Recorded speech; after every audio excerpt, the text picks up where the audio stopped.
from the south side of Chicago. Welcome, Michelle Obama!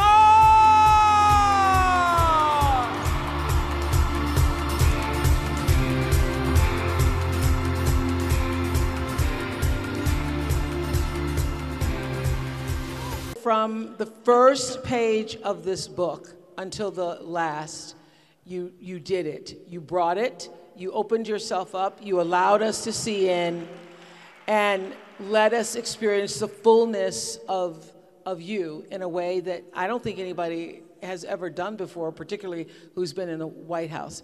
And one of the first things we did, because we were trying to figure out how do you make this normal for children, you know, because Malia and Sasha were 7 and 10. Thank you for that. You know, I won't hear the end of that. She's like, Mom didn't even know how old we were. They were young. Yes. And we were figuring out how do we keep them grounded. And the first thing we thought is like, they cannot, you know, when we're having pancakes in the morning, it's just crazy to have a man with a tuxedo come in. When you got some little girls at a sleepover and you're bringing in some water, that, you know, so we canceled the tuxedos. It's like, yo, take those tuxedos off, wear some polo shirts and some slacks. Unless we did something formal, we just sort of loosened it up a bit. And people asked, do I miss the White House? And it's like, no, I don't miss the house, because we took what was important in that house with us, and it is with us. It's family, it's values, it's the friendship.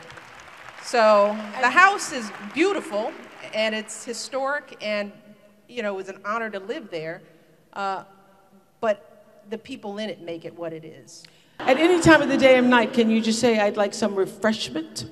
You know, you can, but then you realize, I write about this, yes, that you pay for it, right?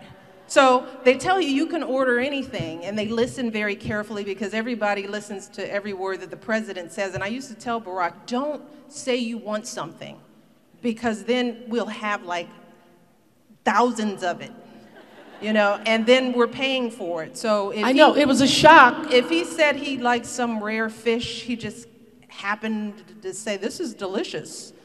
And then we get the bill at the end of the month, and it's like, you flew that fish in from China? It's like, that fish wasn't that good. You know, you don't pay rent, and you don't pay for staff, but everything, every dish, they would count the number of peanuts that you'd eat and charge it back. No. So you'd get a bill at the end of it. It's not a, you know, it's not a, we lived in a White House, y'all. You know, I mean, this is not a complaint. It's just something that people don't understand. But you pay for your own Charmin. You pay for your Charmin. You pay for all your guests, the food that they eat. So all y'all who came and visited,